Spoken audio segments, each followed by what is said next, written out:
Olá, olá, seja muito bem-vindo ou muito bem-vinda ao Go and Impress, o curso da Go and Slay de inglês profissional para alunos de nível intermediário ou pré-intermediário que querem chegar no avançado. Esse curso ele passou por várias reformas ao longo do tempo, essa eu acredito que já está perto da sétima versão, mas é a primeira versão que a gente faz do Go and Impress, ou melhor, a segunda versão do Go and Impress que a gente faz em 12 semanas, ou seja, o conteúdo está mais condensado ali no que realmente importa para inglês profissional, para que você consiga chegar mais rápido no seu objetivo. É um curso lotado de gramática, de traduções, de atividades que são um pouco mais intensas do que o Go and Speak, mas o resultado é muito, muito efetivo e a gente está muito feliz de trazer esse curso para o ambiente assíncrono.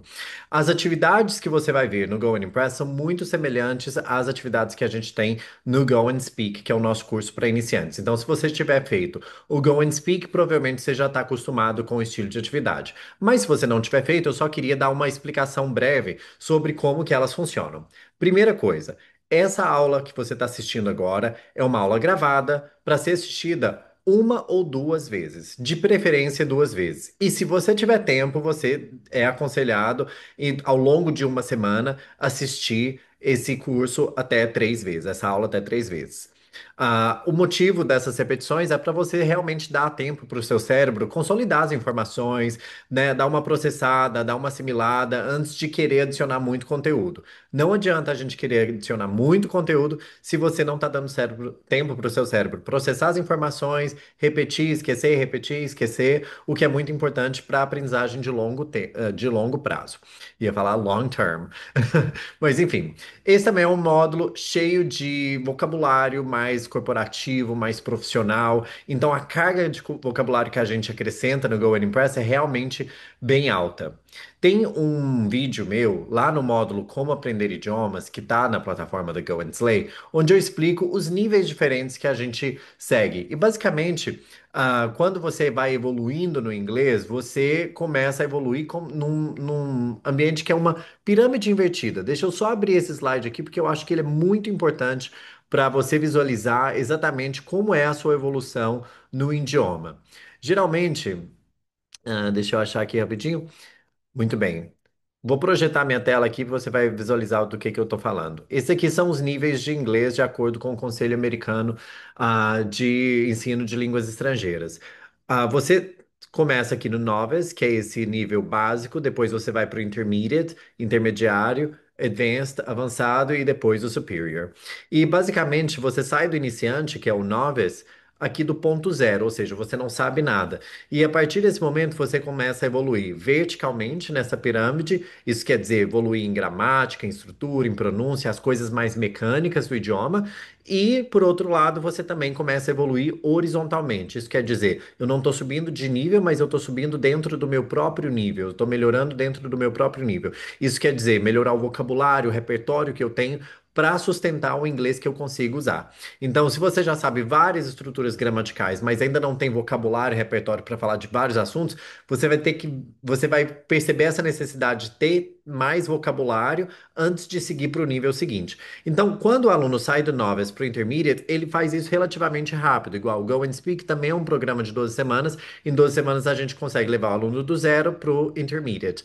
A partir do momento que ele está no Intermediate, ele continua tendo que evoluir verticalmente, ou seja, ele ainda tem um punhado de coisa de gramática para evoluir, mas porque ele já tem várias estruturas, ele já consegue ter um domínio do idioma, ele vai precisar de mais vocabulário para falar de mais coisas antes realmente dele conseguir ser um avançado. A gramática sozinha não torna esse aluno um avançado. O que torna um aluno avançado é ele poder navegar vários domínios, vários contextos diferentes, e aí sim ele tem o domínio de muitos assuntos e por isso ele vai ser um avançado.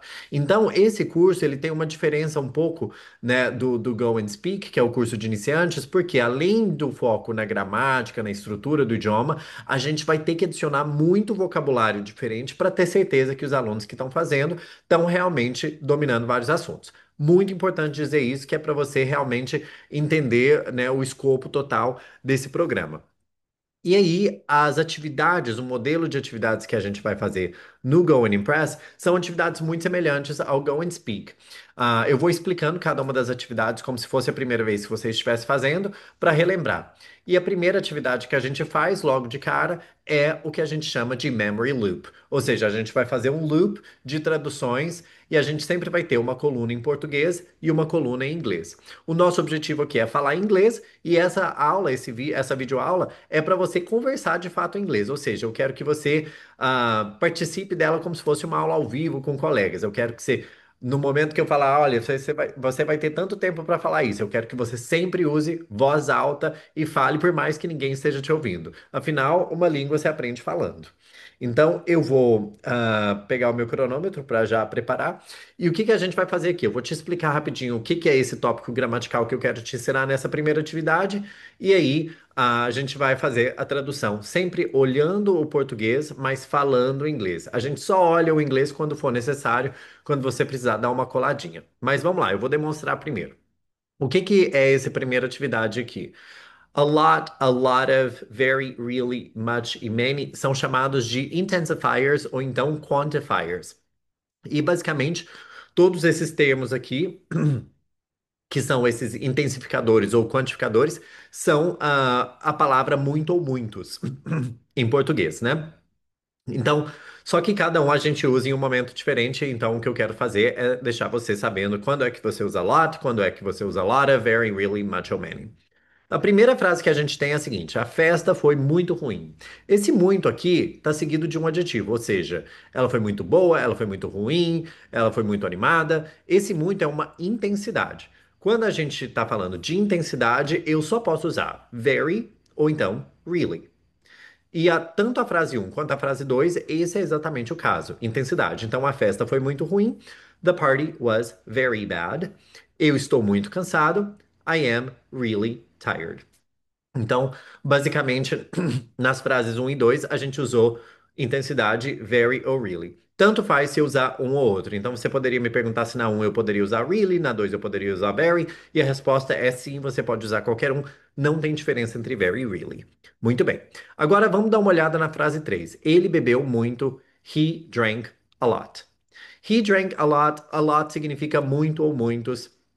E a diferença do a lot, que é esse primeiro aqui, pro a lot of, é que o a lot não tem nada depois dele. Eu não vou falar muito alguma coisa, eu vou simplesmente falar muito. A lot. Se for muito e aí tiver um complemento depois, por exemplo, bebeu muito suco, aí eu poderia usar a lot of. Porque é como se ele tivesse bebido um lote de suco, é um monte de, a lot of. E só um monte ou muito é a lot.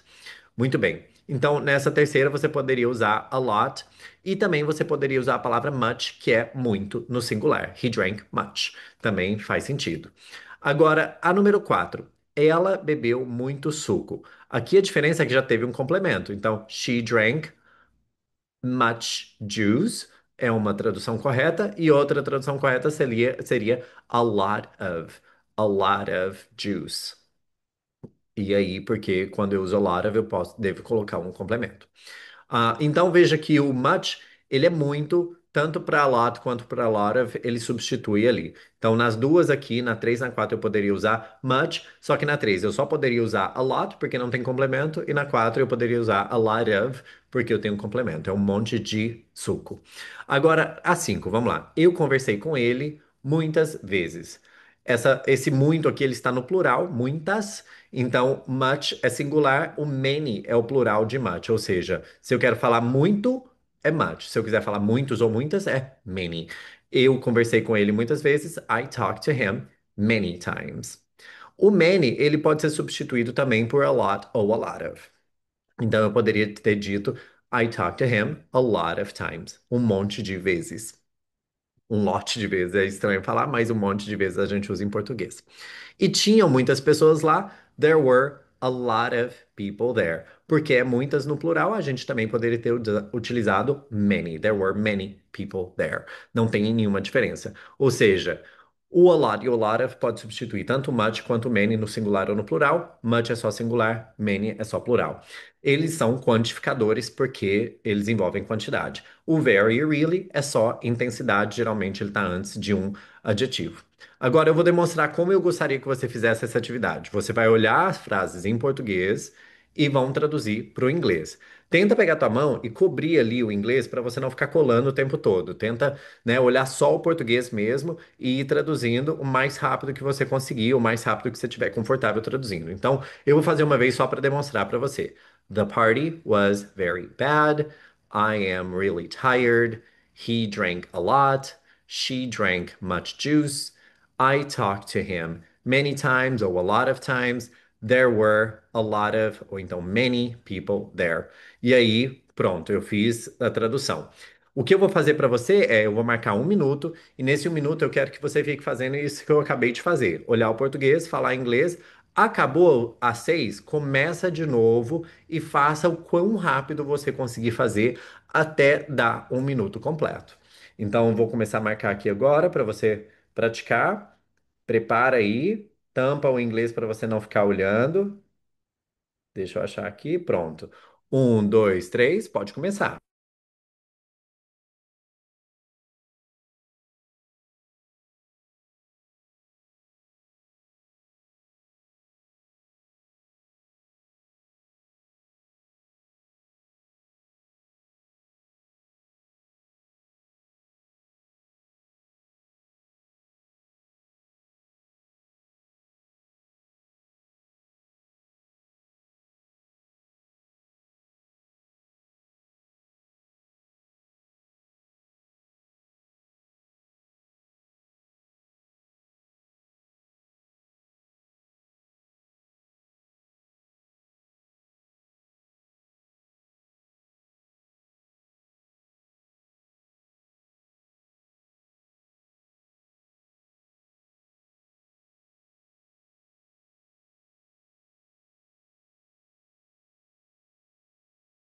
Muito bem, deu 1 minuto. Agora o que eu vou fazer vai ser, eu vou ler em português as frases e você vai falar em inglês. E depois a gente vai conferir se você acertou ou errou. Bora lá. A festa foi muito ruim. Você tem que falar em voz alta, tá? Não deixe de falar. Essa aula quem faz é você que aprende, não sou eu. Então, bora lá. Eu estou muito cansado. Ele bebeu muito. Tá falando em voz alta? Tem que falar, hein? Bora lá. Ela bebeu muito suco. Eu conversei com ele muitas vezes. Tinham muitas pessoas lá. Dá uma conferida agora. The party was very bad. I am really tired. Os dois são intensidade. Eu poderia usar os dois em qualquer uma das duas frases. Depois, muito pode ser a lot ou much. He drank a lot. She drank much juice. E muitas pode ser many ou a lot of. I talked to him many times. There were a lot of people there. Muito bem. Se tem dúvidas, volta na minha explicação, dá uma pausa no vídeo, treina um pouquinho mais, não tem problema. Agora eu vou para os outros quantifiers que a gente tem. A gente tem little, few, many e much. Então, many e much vocês já conhecem, que é muitos ou muito. A diferença de many e much é plural e singular. Então, quando é plural ou contável, a gente usa many. Quando é singular ou incontável, a gente usa much. Aqui é a mesma diferença. Olha, o little é pouco ou pouca, né? Ou seja, ele é singular, incontável também. E o few é poucos ou poucas, ou seja, ele é contável, plural. Então vamos dar uma olhada ali com atenção. Olha, poucos amigos, plural, a gente fala few friends. Pode repetir comigo, few friends. Pouco sucesso já é incontável, singular. Então a gente usa little, little success. Agora olha a número 3. Tá escrito pouca gente. Pouca gente. Gente é pessoas, certo? A palavra pessoas no plural, em inglês a gente fala people. People está no plural e por isso poucas pessoas é few people. Aqui eu fiz questão de colocar no singular pouca gente, porque eu quero que você perceba que, embora no português gente seja incontável, a gente não fala uma gente, duas gentes, no inglês a palavra people é sempre plural, tá? Então few people, que é poucas pessoas. Poucas moedas, também plural, a gente usa few coins. Muitos dólares, plural, many dollars. Muito dinheiro, singular, much money.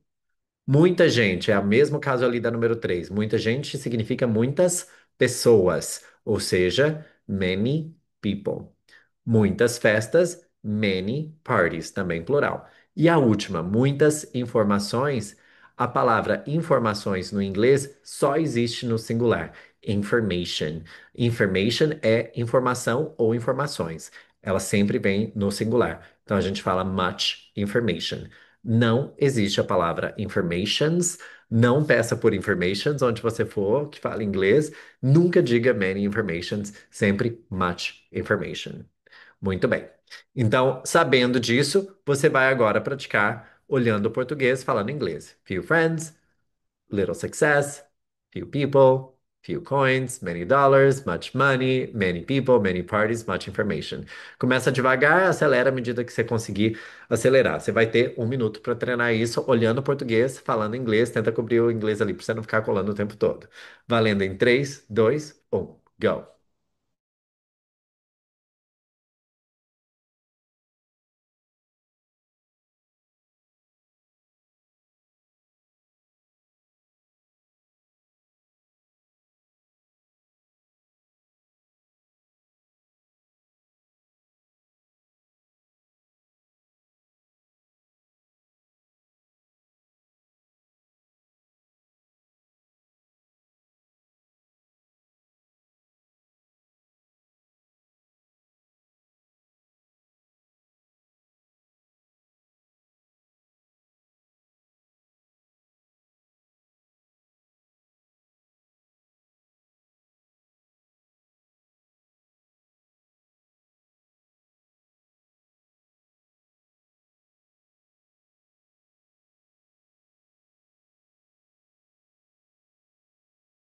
Muito bem, agora eu falo em português e você vai em inglês. Bora lá. Poucos amigos, tem que falar em voz alta. Pouco sucesso, pouca gente, poucas pessoas.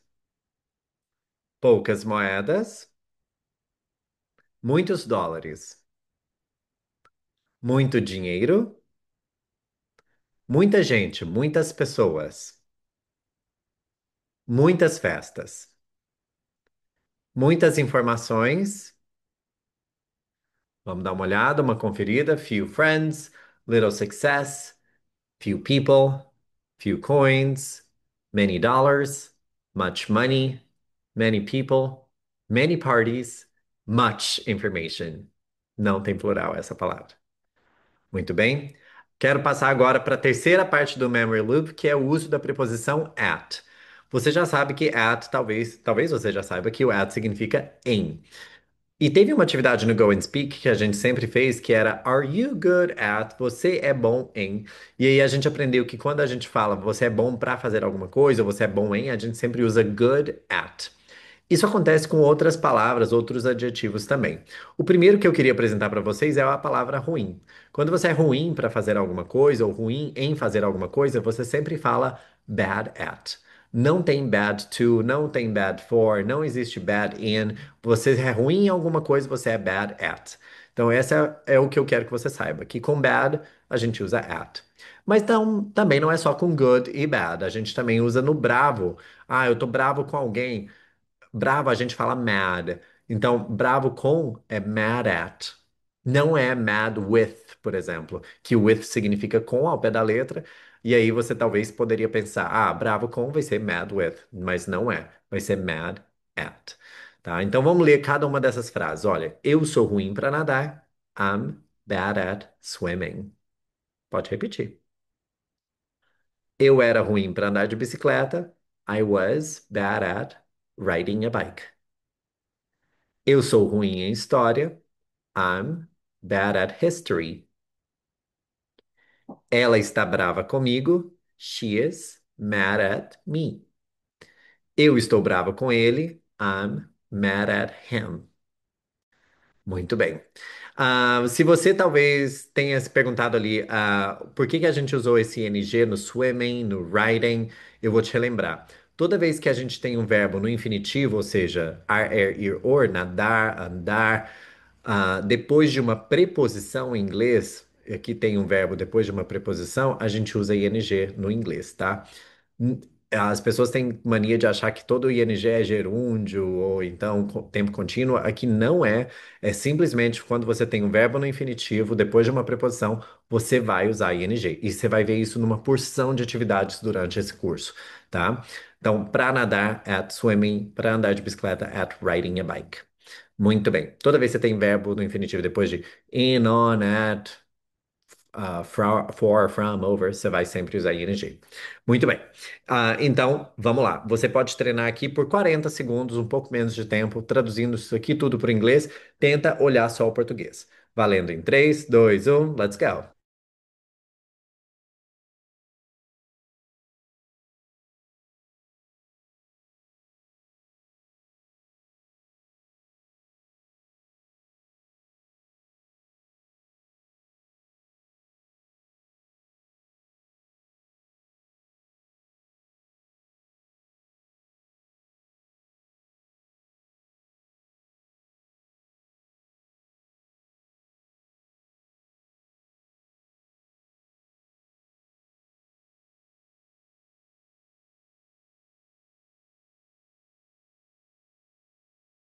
Muito bem.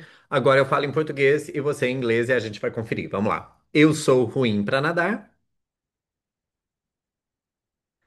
Eu era ruim para andar de bicicleta. Eu sou ruim em história.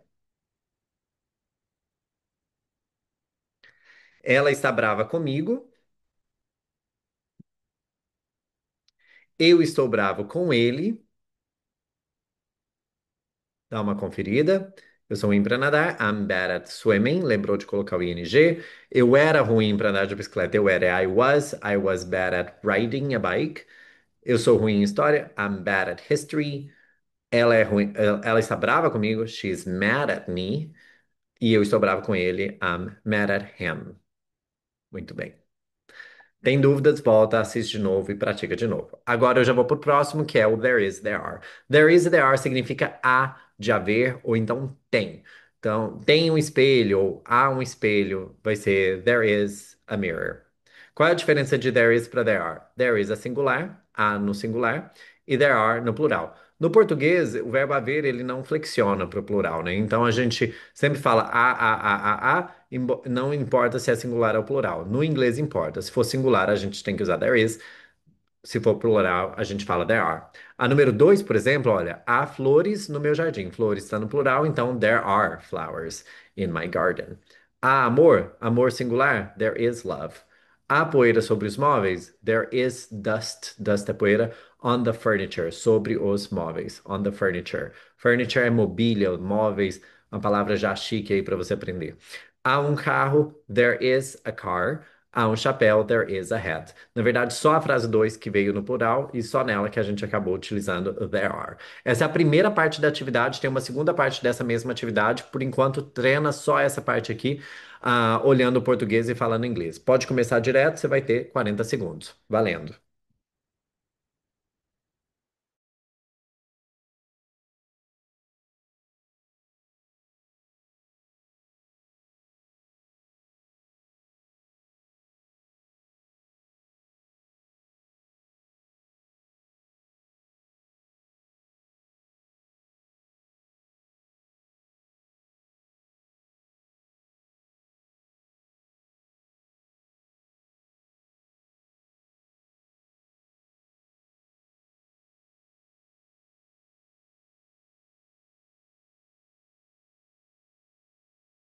Muito bem. Então, você fala inglês. Há um espelho, há flores no meu jardim, há amor, há poeira sobre os móveis, há um carro, há um chapéu. Dá uma conferida ali. There is a mirror. There are flowers in my garden. There is love. There is dust on the furniture. There is a car. E there is a hat. Aqui você já está vendo que nessas atividades já tem uma carga de vocabulário um pouquinho maior. A gente não está vendo só a estrutura gramatical, a gente já está colocando mais vocabulário para você aprender. Então, talvez tenha algumas palavras novas, como mirror, dust, furniture, garden e por aí vai. Agora, essa que é a parte 2 da atividade, onde a gente, além de praticar o there is e there are, vai praticar o que a gente chama de pronomes relativos. Pronomes relativos são essas palavras aqui. Que significa that, quem, que significa who, onde, que significa where, e o qual, a qual, os quais, as quais, que significa which. E a gente gosta muito de usar esse which para o qual e as quais, o qual, a qual, os quais e as quais em inglês. No português a gente usa muito a palavra que. Tipo, eu falei com uma pessoa que, blá blá blá, eu tava num lugar que, blá blá blá, esse é um objeto que, blá blá blá. A gente sempre usa que no inglês, que no português, que seria o that. Mas no inglês, quando eu estiver falando de uma pessoa, eu vou ter que falar who. Quando eu estiver falando de um lugar, eu vou ter que falar where. Quando eu estiver falando de uma coisa, eu vou dar preferência para usar which e não ficar usando só o that o tempo todo, tá? Embora o that não seja errado, mas eu quero que os meus alunos arrasem no inglês, então eu quero que você fale da maneira mais adequada, tá? A frase completa número um vai ser: há um espelho, o qual é pequeno, no meu quarto. Vamos comparar parte por parte. Há um espelho. There is a mirror. Pode ir repetindo. There is a mirror. O qual é pequeno. Which is small. No meu quarto. In my bedroom. Muito bem. E a gente vai continuar. Vai repetindo comigo. Há flores no meu jardim. There are flowers in my garden. Onde eu passo muito tempo. Where I spend a lot of time. Muito, a lot of, pode ser much também. Há amor em tudo que eu vejo. There is love in everything that I see. Tá vendo que eu coloquei esse that em parênteses? A palavra que. Toda vez que simplesmente é que e eu não vou usar nem who, nem where, nem which, o que, a palavra that é sempre opcional. Então, por exemplo, eu falo assim: eu acho que pode ser I think that, mas simplesmente pode ser também I think. Eu aprendi que. Pode ser I learned that, mas pode ser simplesmente I learned. Então, não se sinta na obrigação de usar esse that em lugar nenhum, basicamente. Ele é realmente muito opcional. E se você conseguir fazer as frases traduzindo do português para o inglês e tentar eliminar o that, você tá bem chique, tá? Se você ficar usando o that demais, já dá para ver ali que, enfim, o teu inglês ainda tá muito dependente do português. Mas eu tô te dando essa dica para você começar a perceber que ele é facultativo. Então, eu poderia simplesmente falar: There is love in everything I see. Em tudo que eu vejo. E tá tudo bem não usar esse that. Agora, a número 4. Há poeira sobre os móveis, os quais são antigos. There is dust on the furniture, os quais, which is old. Aqui o que que vai dar vontade de falar? Vai dar vontade de falar são, traduzir para are, certo? Porque a são significa are, which are old. Mas a palavra furniture no inglês ela vem no singular. Mobília ou os móveis é furniture. No singular, ele é uma palavra incontável. Eu não falo furnitures. Então, por isso, como é singular, a gente usa is. There is dust on the furniture, which is old. Imagina que ao invés de estar escrito os móveis, está escrito a mobília. Ou seja, mobília também é incontável em português. Há um carro, o qual é meu. There is a car, o qual, which is mine, na minha garagem, in my garage. A pronúncia dessa palavra é garage. Há um chapéu, o qual é do meu irmão. There is a hat, which is my brother's. My brother's é do meu irmão. Esse S aqui é posse. Do meu irmão, my brother's. Na minha cabeça, on my head.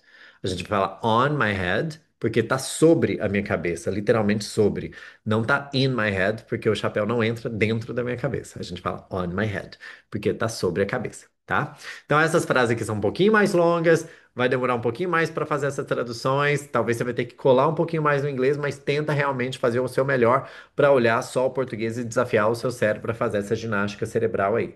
Você vai ter 1 minuto para fazer o máximo que você conseguir. Acabou? Começa de novo e tenta acelerar. Tenta olhar só o português. Valendo em 3, 2, 1. Let's go!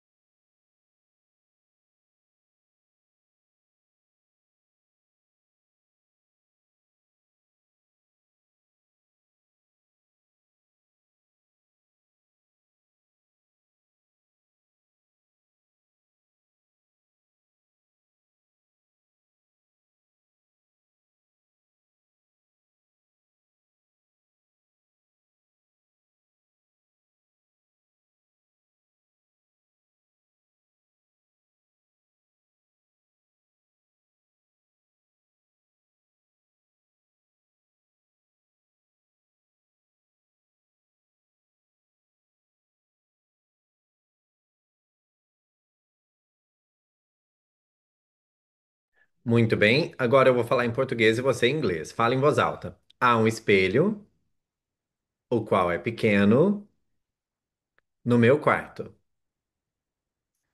Há flores, plural, há flores, no meu jardim, onde eu passo muito tempo. Há amor em tudo que eu vejo. Que opcional. Há poeira sobre os móveis ou sobre a mobília, os quais são antigos, ou então a mobília a qual é antiga. Há um carro, o qual é meu, na minha garagem. Há um chapéu, o qual é do meu irmão, na minha cabeça. Dá uma conferida. There is a mirror, which is small, in my bedroom. There are flowers in my garden, where I spend a lot of time. There is love in everything I see, or in everything that I see. There is dust on the furniture, which is old. There is a car, which is mine, in my garage. There is a hat, which is my brother's, on my head. Muito bem. Eu tenho mais Memory Loop hoje. Talvez essas primeiras três aulas do Go and Impress sejam as aulas que mais tenham Memory Loop. Prometo que depois dá uma aliviada, mas é um conteúdo fundacional para você fazer esse curso bem, tá? O que que a gente tem aqui? A gente tem can versus may. Você já viu no Go and Speak que tanto can quanto may significa pode. Eu posso é I can ou pode ser eu posso I may. Só que tem algumas sutilezas na diferença. Então quero explicar para você a diferença entre can e may com alguns exemplos aqui. O primeiro exemplo que a gente tem é eu consigo falar três idiomas. I can speak three languages. Veja que o can veio traduzido como eu consigo, não simplesmente eu posso. Porque aqui, a minha mensagem para você, quando eu digo I can, é que eu sei fazer isso, eu tenho capacidade. E aí, quando a gente fala de capacidade, habilidade, é sempre correto utilizar can. Sempre. A gente não usa may para capacidade ou habilidade. Então, eu consigo, eu dou conta, eu sou capaz, eu sei, vai ser sempre I can. A número dois, olha, ela pode ter problemas com isso. Esse pode, ele é meio ambíguo, porque às vezes ele pode significar ser capaz, mas aqui pelo contexto a gente percebe, ela pode ter problemas com isso. É mais uma possibilidade do que uma capacidade, certo? Quem tem capacidade de ter problemas? É meio estranho, mas no português a gente fala ela pode, né? No inglês vai ser uma possibilidade. Veja, ela pode ter problemas com isso. She may have problems with that. Então, may, possibilidade. A três, você pode encontrar alguns obstáculos. Esse é um caso muito parecido. Não é que eu tenho habilidade de encontrar obstáculos, é que eu posso encontrar. Pode ser que eu encontre, ou seja, may também. You may find some obstacles. Pronúncia de obstáculos, obstacles. Muito bem. Ele pode ir se ele quiser. Agora, nessa frase aqui, realmente fica muito dúbio, né? Eu não sei se eu tô falando, ele pode ir, ele consegue, ele tem a capacidade de ir, se ele quiser, ele tem duas pernas, ele vai. Ou se é, ele pode ir se ele quiser. Ou seja, aí o sentido já é outro, né? Ele pode ir se ele quiser, ele tem a possibilidade de ir. Se ele quiser, ele pode ir. Então, aqui eu diria que tanto um quanto o outro está correto. O que muda é a diferença no tom ali, no que significa. Se eu falar he may go if he wants, ele tem a permissão para ir, ele pode, ele tem a possibilidade de ir. Agora, he can go if he wants, aí ele tem a capacidade de ir. Então, se ele quiser, ele pode ir. Então, enfim, é meio muito parecido, mas também um pouquinho diferente. Você pode usar tanto may quanto can.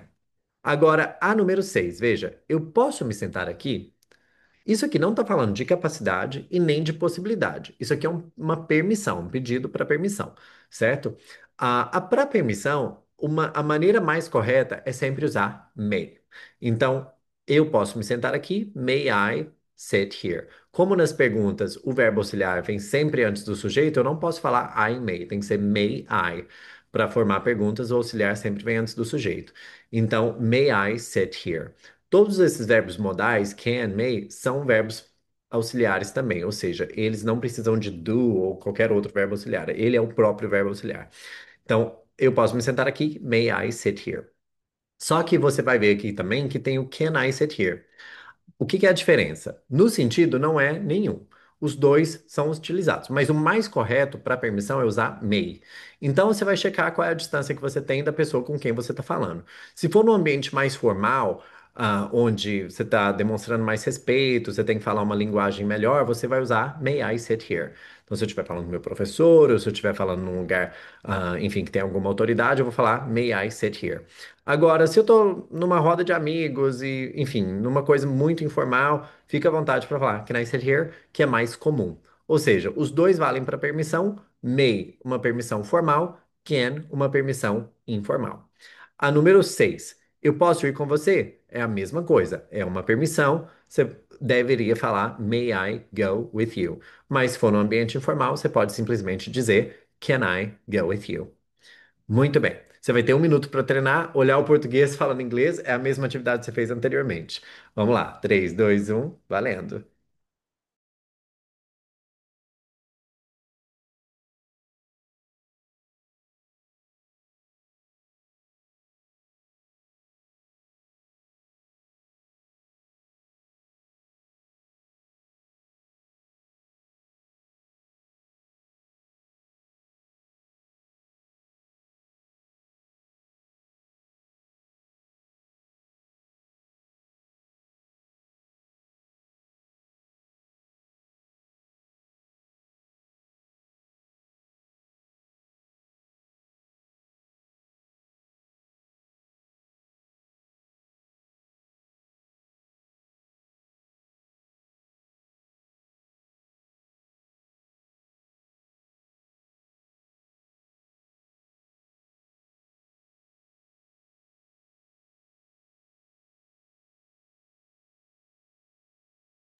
Muito bem. Dá uma olhada aqui, eu quero que você fale inglês. Eu consigo falar três idiomas. Ela pode ter problemas com isso. Você pode encontrar alguns obstáculos. Ele pode ir se ele quiser. Eu posso me sentar aqui? Eu posso ir com você? Fale em voz alta todos em inglês. Dá uma conferida agora. Eu consigo. I can. Ela pode, possibilidade she may. Você pode, possibilidade you may. Ele pode ir se ele quiser. Tá ambíguo, eu posso usar os dois. May ou can, depende do que eu quero dizer. E eu posso, para permissão, a gente deveria usar o may, mas se for informal, a gente usa can. Muito bem. Agora tem algumas estruturas mais gramaticais para a gente ver também. Aqui, a partir desse momento aqui do Memory Loop, a gente vai começar a seguir, vai usar a mesma técnica de memorização, mas a gente vai olhar um pouquinho mais fundo na gramática. Primeiro que eu quero olhar com você é a expressão nem sempre. Nem sempre, essa palavra nem não existe muito bem em inglês, então a gente vai falar como se fosse não. Eu não sempre tomo sorvete. Tá? Então, eu nem sempre, embora no português a gente use desse jeito, a estrutura no inglês vai ser eu não sempre, tá? E aí você sabe que no presente, né, eu não faço alguma coisa é I don't. Tipo, eu não sei é I don't know. Eu não sempre tomo sorvete vai ser I don't always have ice cream. Simplesmente isso. I don't always have ice cream. A gente está treinando uma frase na presente na negativa, usando eu não faço I don't. E eu nem sempre I don't always. Agora a dois, veja, ela nem sempre vem às aulas. Se eu uso ela, eu falo she, e eu sei que para he, she, it no presente a gente precisa acrescentar o S no final do verbo. No caso, do not, que é o don't, vira does not ou doesn't. Então, ela não sempre vem às aulas, ou ela nem sempre vem às aulas, fica she doesn't always come to the classes. Agora que você viu a diferença entre don't e doesn't, veja, don't eu uso para I, you, we, they, doesn't eu uso para he, she, it. Vamos ver as próximas frases. Nós nem sempre viajamos juntos. Como é que vai ficar? We don't always travel together. Você nem sempre presta atenção. You don't always pay attention. Ele nem sempre dorme aqui. Aqui eu já usei he. Então, se eu uso he, eu uso S. He doesn't always sleep here. Elas nem sempre vão ao clube. Elas a gente fala they don't always go to the club. Sucesso nem sempre vem facilmente. O sucesso é success. Sucesso é ele para coisas, it. Então, he, she, it, a gente usa o S. Success doesn't always come easily. Facilmente, easily. Muito bem. São frases um pouquinho mais complicadas. Você está avaliando se você vai usar don't ou doesn't na negativa, tá? Presente negativa. Pode praticar isso aqui por um minuto. Um, dois e valendo.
Muito bem, deu ali um minuto.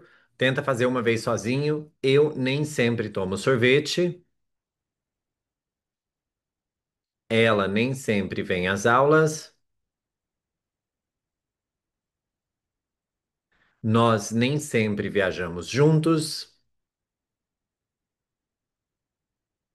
Você nem sempre presta atenção. Ele nem sempre dorme aqui. Elas nem sempre vão ao clube. O sucesso nem sempre vem facilmente. Dá uma conferida. I don't always, she doesn't always, we don't always, you don't always, he doesn't always, they don't always. E por último, success doesn't always. Preciso de praticar mais, dá uma pausa e pratica. Agora eu vou para frente para as condicionais aqui. Condicional é se, aí tem um verbo no presente e lá na frente a gente vai usar will, can ou must. Mas o que a gente vai fazer aqui basicamente é a tradução só da primeira parte aqui da condicional, que é se e aí tem um pronome e depois um verbo. No português isso é bem complexo, porque no português a gente tem um tempo verbal aqui que a gente fala se eu quiser, não é se eu quero. Não é simplesmente usar o presente, é se eu quiser, se ele quiser, se nós estivermos. Imagina ensinar um americano a falar isso em português. É muito complexo, é um tempo verbal, uma conjugação muito complexa. No inglês, a boa notícia que a gente tem é que isso aqui é muito simples, basta a gente usar o presente. Então, se eu quiser é a mesma coisa de se eu quero, if I want. A diferença aqui é que se eu usar he, she, it, porque está no presente, a gente vai colocar o S no verbo. Então, se ele quiser, fica if he wants.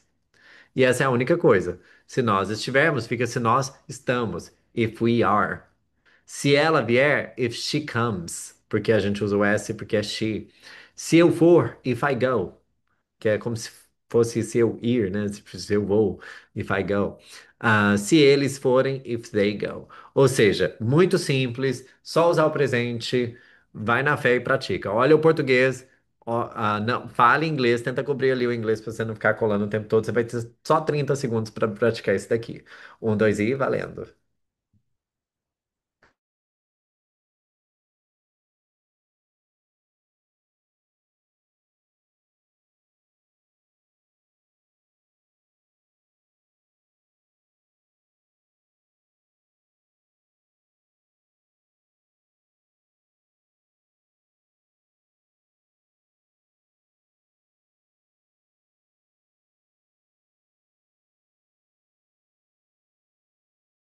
Muito bem, fala ali em inglês. Se eu quiser, se ele quiser, se nós estivermos. Se ela vier, se eu for, se eles forem, dá uma conferida. If I want, if he wants, if we are, if she comes, if I go, if they go. É bem mais tranquilo o inglês do que no português. Agora, talvez esse seja o momento para eu pedir para você dar uma respirada bem funda, né? Tipo assim,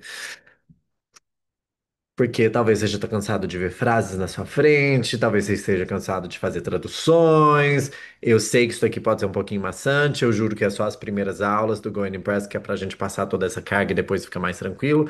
Mas eu preciso dizer pra você que essa daqui é uma das partes mais importantes da aula, que é onde a gente vai aprender um tempo verbal novo, tá?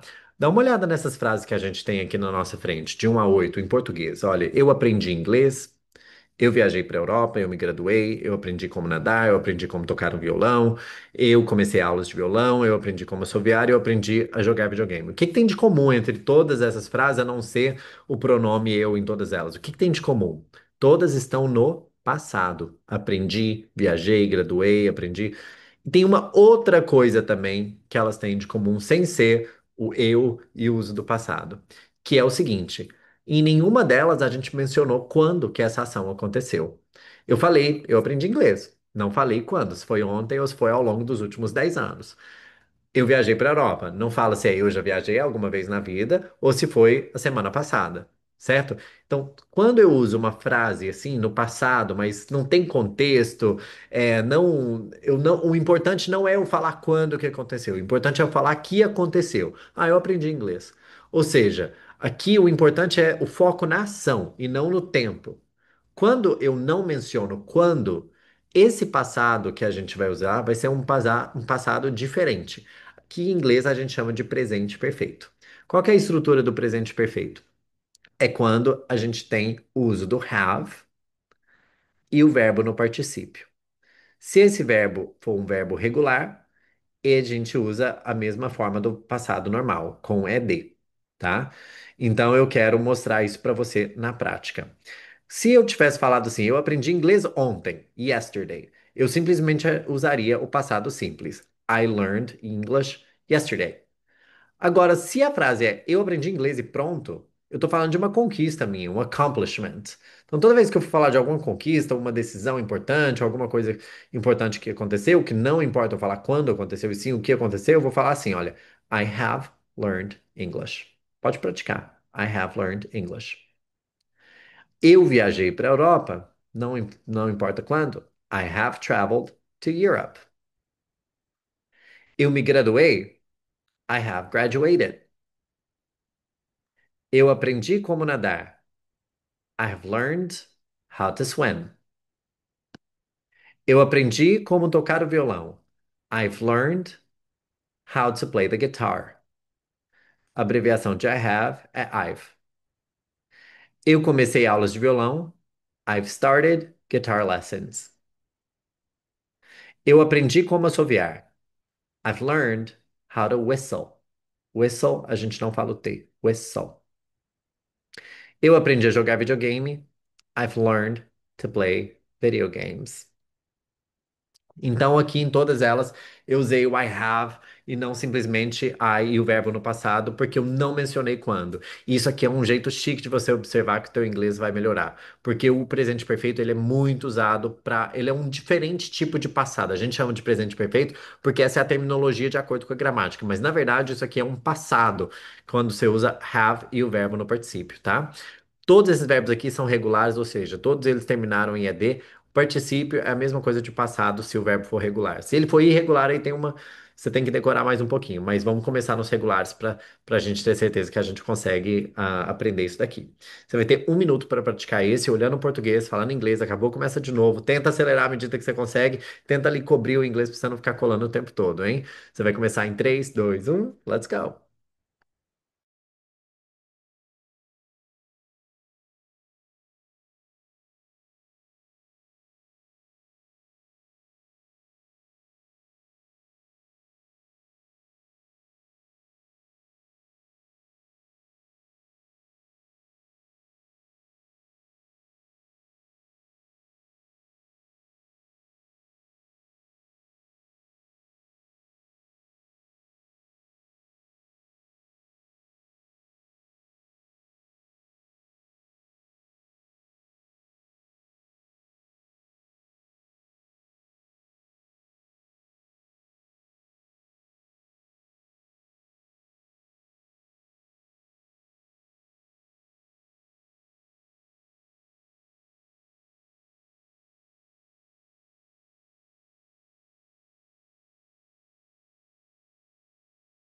Muito bem. Fala agora todas essas frases em inglês ali, olhando só o português. Bora lá. Eu aprendi inglês, eu viajei para a Europa.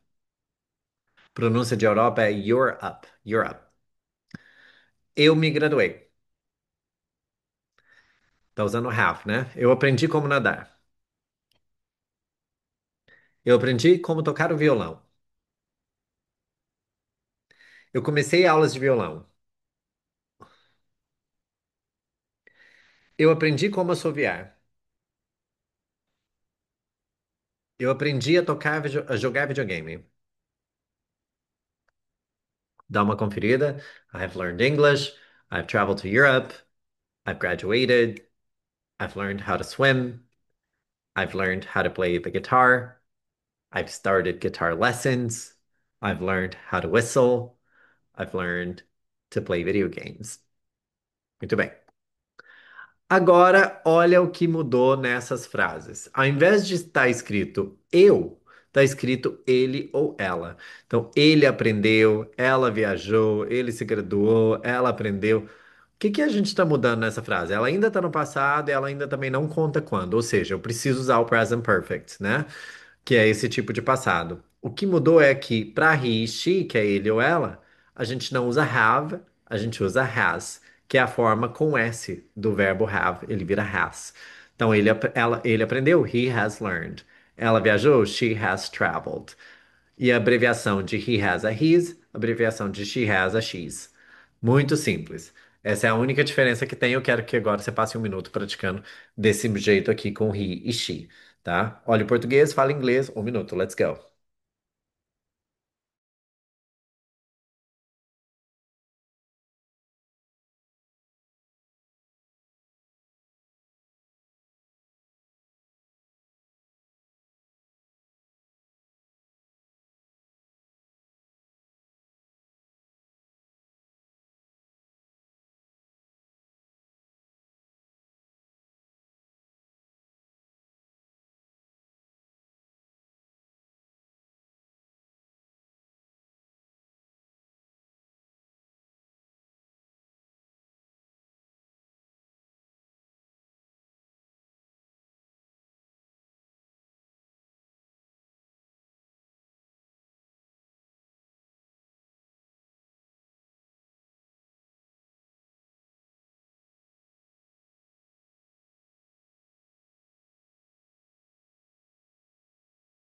Muito bem.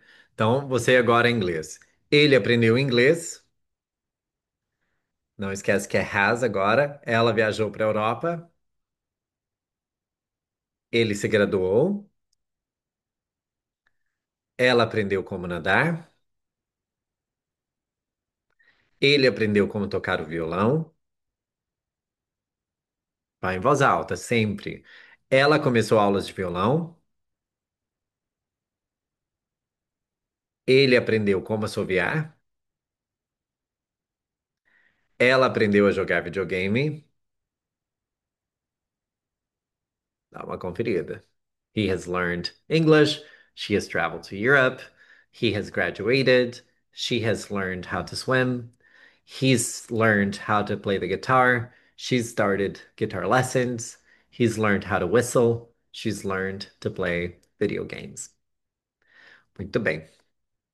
Agora, olha o que que a gente fez com essas mesmas frases. Primeiro, tem frase com I, tem frase com she e tem frase com he.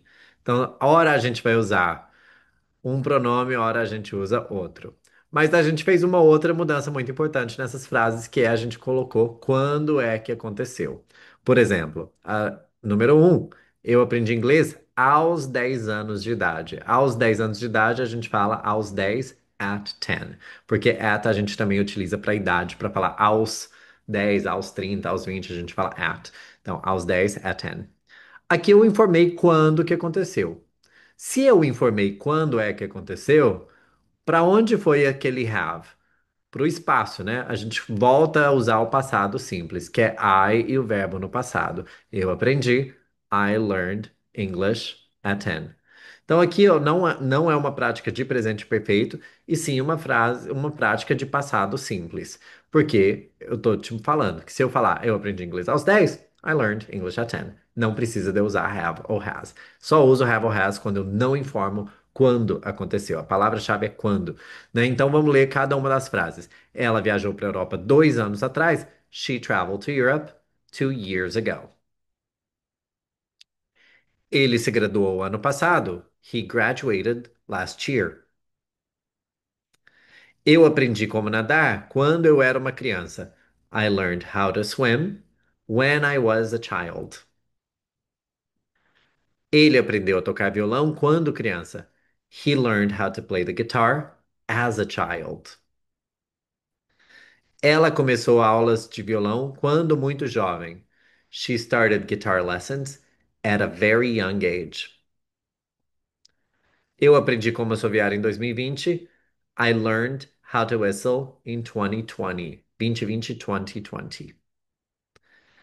Ela aprendeu a jogar videogame 2 meses atrás. She learned to play video games 2 months ago. Months ago. Muito bem. Tá aí 1 minuto para você praticar agora, sem usar passado, presente perfeito, só o passado simples.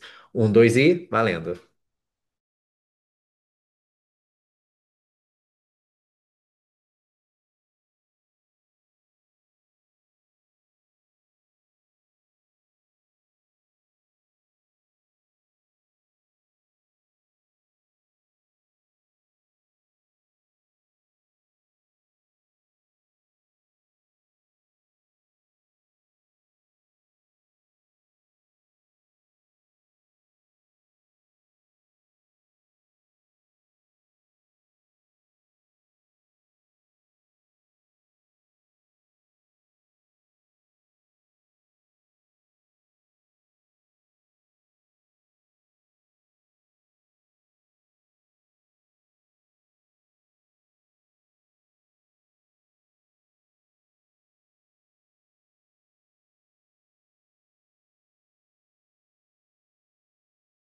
Muito bem. Tá aí.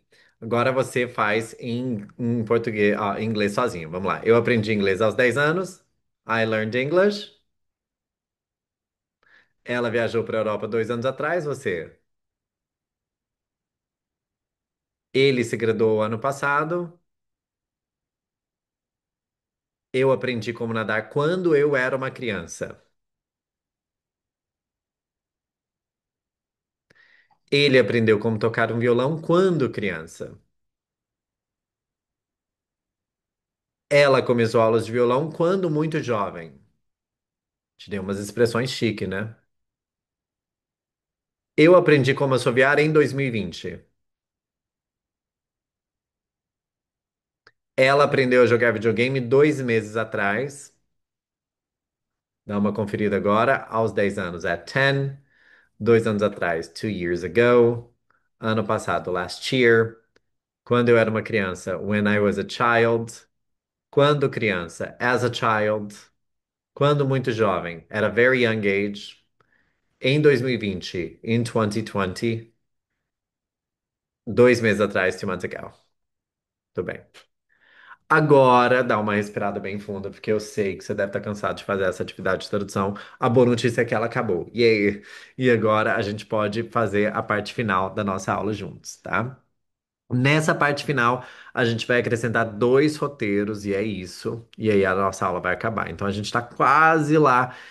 E veja, esse curso chama Go and Impress por uma razão. Vá e impressione. Tudo aqui, é claro que eu quero que você chegue no nível intermediário alto, no avançado, e eu quero que você, enfim, saiba o que um aluno avançado sabe, mas uma das coisas que eu quero mais é melhorar a tua confiança para você impressionar em inglês. Por mais que seu inglês não seja perfeito em todos os momentos, por mais que você cometa erros, por mais que você às vezes sinta que não tá lá essas coisas ainda, eu quero sempre que você tenha uma carta para tirar da manga, com uma palavra chique, com uma coisa que impressiona as outras pessoas, e para você sair falando com confiança. Aquela coisa assim, de toda vez que você abrir a boca para falar inglês, imagina mesmo que você tá arrasando, que é para você, né, sentir que isso é normal, a parte da sua vida. Então, eu tenho ali um primeiro roteiro do Go and Impress. No Go and Impress a gente vai ver apenas 5 roteiros, 5 scripts, então não são tantos assim, e a gente vai ver a maioria deles nas primeiras aulas já. Esse primeiro roteiro é um roteiro para você falar do seu prato favorito, a sua comida favorita, your favorite dish, tá? Então nós temos 9 frases aqui para você falar sobre as suas comidas favoritas. Eu recomendaria que você anotasse como que você quer preencher cada uma dessas lacunas e pesquisa o vocabulário. No Quizlet, também nessa semana, tem uma lista no Quizlet enorme sobre comida, sobre culinária, para você dar uma olhada, mas nem todos os termos que estão nessa lista vão ser os termos que você vai precisar utilizar. Então, talvez você vai querer pausar esse vídeo, dar uma pesquisada no Google, no tradutor, para ver se você encontra o vocabulário ideal aqui para você e você vai ter um roteiro diferente de qualquer outra pessoa que assistir essa aula. Então, enfim, você vai precisar dar uma prática mesmo e anotar algumas coisas. Então, vamos frase por frase. Olha, a primeira frase diz o seguinte: olha, se eu tivesse que escolher entre algum prato e tal outro prato, eu provavelmente diria que o meu prato favorito é. Então, se eu tivesse que escolher entre tal coisa e tal coisa, eu provavelmente diria que o meu prato favorito é. If I had to choose between and, I would probably say that my favorite dish is. Pode repetir. Então, por exemplo, se eu tivesse que escolher entre steak e batata frita, eu provavelmente diria que minha comida favorita é steak. Então, é basicamente isso que eu quero que você faça. E aí você pode pesquisar agora o nome da comida que você quer colocar aqui. Número 2, tal prato, aí você vai falar do seu favorito, é feito de is made of. Então você pode falar assim: ah, o steak é feito de carne vermelha, tempero, não sei o quê. Você vai falar quais são os ingredientes ali do seu prato favorito. E se você quer colocar um steak frites, é feito de carne vermelha e batata frita. Então você coloca o nome do prato e os ingredientes que são utilizados, tá? Is made of é feito de. Dá uma pausa, vai lá e completa para você lembrar na hora de praticar exatamente aquilo que você vai dizer. Número 3. Eu gosto de comer este prato quando I like to eat this dish when. Eu gosto de comer esse prato quando eu estou com meus amigos, quando eu viajo para tal cidade, quando eu estou nesse restaurante, quando eu tenho dinheiro sobrando, enfim. Quando é que você gosta de comer esse prato? Você coloca ali o complemento da sua frase. E aí você pesquisa como que você quer completar. 4. Aqui você vai falar sobre a primeira vez que você experimentou esse prato. Então vamos lá. A primeira vez que eu experimentei ele, ou esse prato, foi The first time I tried it was. The first time I tried it was. Foi quando eu viajei para tal lugar, foi quando fulano me levou no restaurante, enfim, você vai colocar. A segunda opção aqui é eu não consigo me lembrar quando eu experimentei pela primeira vez. I can't remember when I first tried it. I first tried it, eu experimentei pela primeira vez. Ou então, outra opção, outra maneira de você falar aqui é: eu como esse prato desde que eu consigo me lembrar.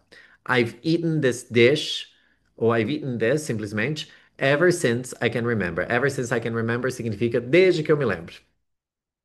Muito bem. A número 5. Este prato me relembra de.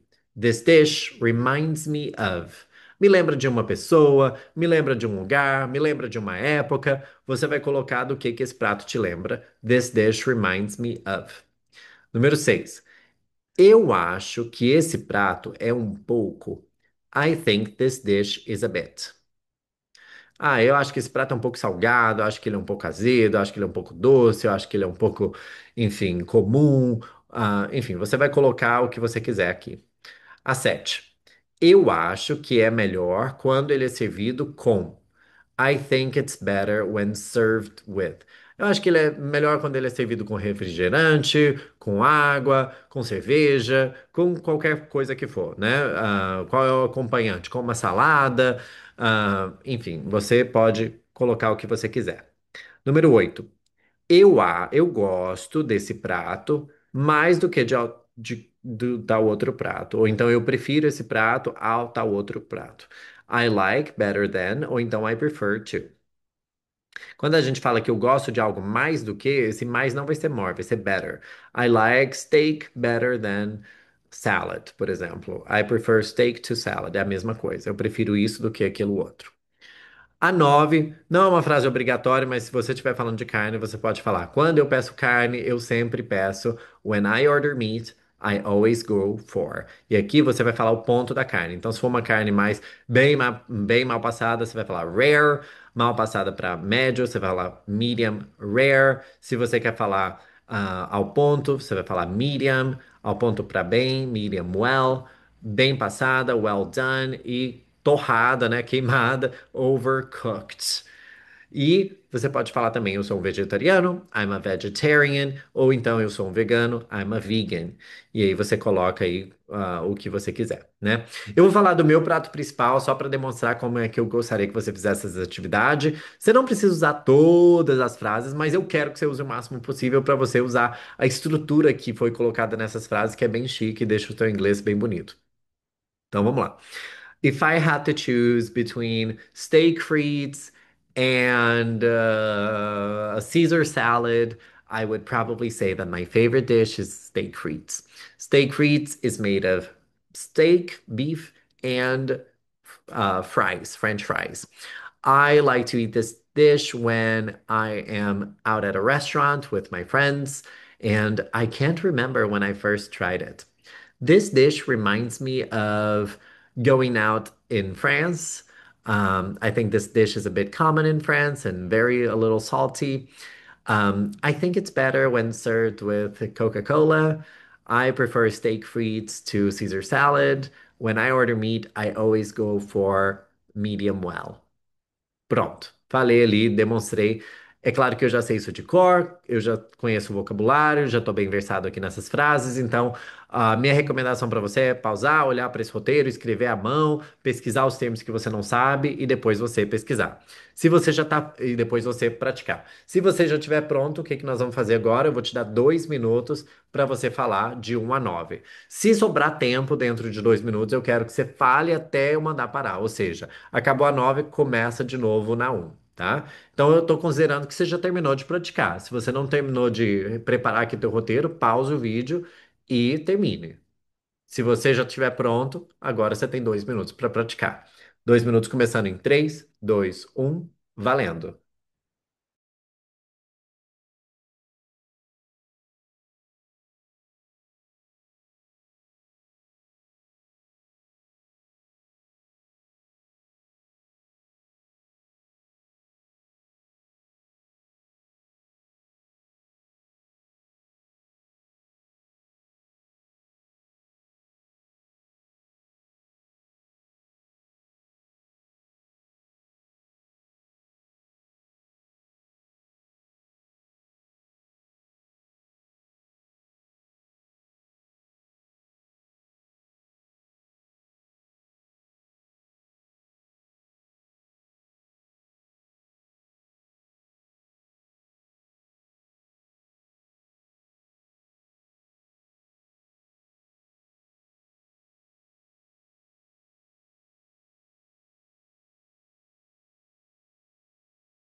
Muito bem. E é esse aí o primeiro roteiro que a gente tem. Agora eu tenho um segundo roteiro que tem até algumas frases parecidas, mas o assunto é outro. O assunto aqui é o seu programa de TV favorito, your favorite TV show. TV show pode significar uma série de TV, um programa de auditório, ou um desenho animado, ou enfim, um filme. Pode ser qualquer coisa que passe na TV, tá? Um programa de TV. Então a gente vai escolher agora o seu programa de TV favorito. Vamos lá. A primeira frase que a gente tem é: se eu tivesse que escolher um programa favorito, ele provavelmente, ou ele sem dúvidas, seria. Would be seria. Undoubtedly significa sem dúvidas, ou então indubitavelmente, tá? Se eu tivesse aqui, ao invés de falar simplesmente if I had to choose, eu falei if I were supposed to choose. Ou então, mais simples, if I were to choose. Significa se eu tivesse aqui. Isso aqui é pra dar uma impressionada com o teu inglês, tá? Então aprende. A minha dica é sempre, qual é mais chique? If I had to ou if I were supposed to? If I were supposed to. Então usa ele que é pra você dar uma impressionada no inglês, tá? Eu sou muito fã de você ter que impressionar no inglês, porque eu acho que eu fiz isso a minha vida inteira pra conseguir meus alunos, pra ensinar inglês bem, pra falar com nativo. Então, assim, use o melhor do teu inglês, sabe? Se eu tô te ensinando isso aqui, use pra você ficar se sentindo bem. Se eu tivesse que, if I were supposed to, escolher um programa de TV favorito, choose a favorite show, ele seria indubitavelmente that would undoubtedly be. Undoubtedly. Doubt é dúvida. Doubt. A gente não pronuncia o B, tá? Undoubtedly. Undoubtedly. Undoubtedly. E aí, quando você fala rápido, você fala undoubtedly. Undoubtedly. Undoubtedly. Não fale o B. Undoubtedly. Chique, né? Indubitavelmente, ou então sem dúvidas, undoubtedly. Muito bom. Isso, use essa palavra. Agora, dois. Durante a minha vida, eu sempre gostei de assistir. Throughout my life, I've always liked to watch. Então, durante minha vida, eu sempre gostei de assistir filmes, sempre gostei de assistir comédia, sempre gostei de assistir terror, enfim, você vai falar o que que você gostou de assistir, programas de auditório, whatever. Durante, gente, essa palavra aqui, eu sei que a escrita é complicada, mas a pronúncia não é. A pronúncia é bem mais fácil que a escrita. É through, throughout, throughout, throughout my life. Durante a minha vida, eu sempre gostei de assistir. Muito bem. Três. Eu gosto deste programa porque ele é I like this show because it's. Porque ele é fácil de assistir, ele é fácil de entender, porque ele é leve, porque ele é engraçado, porque ele é bem-humorado, porque ele é, não sei, adequado. Enfim, você vai falar o que você quiser. I like this show because it's. Número 4. Eu normalmente assisto TV com, e aí você fala com quem, ou então eu normalmente assisto TV sozinho. Então, I normally watch TV with, ou então I normally watch TV on my own. On my own significa sozinho. A número 5 não é uma frase de você completar. Você simplesmente fala ela se você quiser. A número 5 diz o seguinte: olha, eu costumava, used to significa costumava, eu costumava assistir mais televisão no passado. Mas agora as coisas mudaram. E eu não tenho tanto tempo assim mais. Então, eu costumava assistir mais televisão no passado. I used to watch more TV in the past. Mas agora as coisas mudaram. But now things have changed. E eu não tenho tanto tempo assim mais. And I don't have that much time anymore.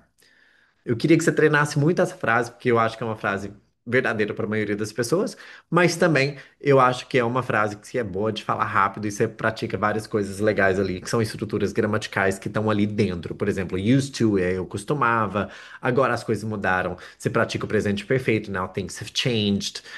E o that much time, esse tanto de tempo mais, né? That much time anymore. Acho que é chiquérrimo você já falar isso. Então, I used to watch more TV in the past. But now things have changed and I don't have that much time anymore. Memoriza isso, vai praticando. Número 6. Na minha infância, meu desenho favorito era In my childhood, my favorite cartoon was. Era Tom and Jerry.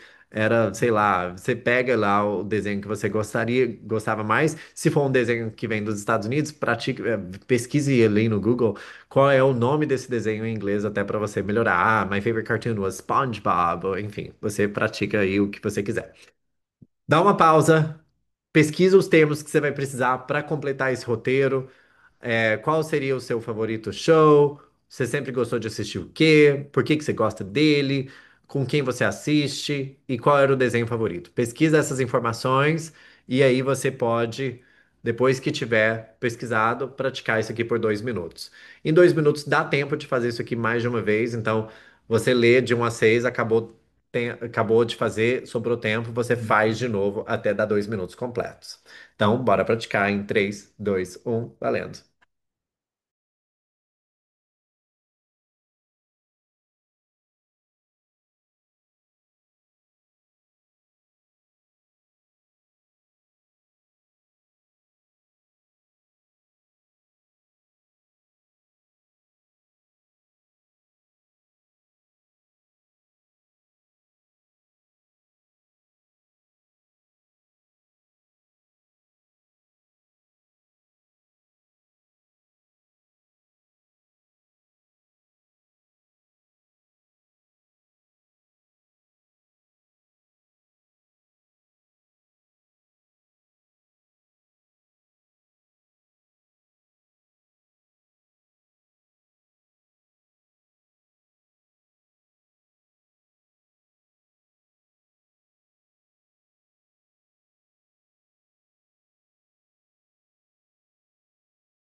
Muito bem, deu 2 minutos e parabéns por ter chegado até aqui. A gente terminou aí a primeira aula, o material da primeira aula do Go and Impress, que é a primeira semana.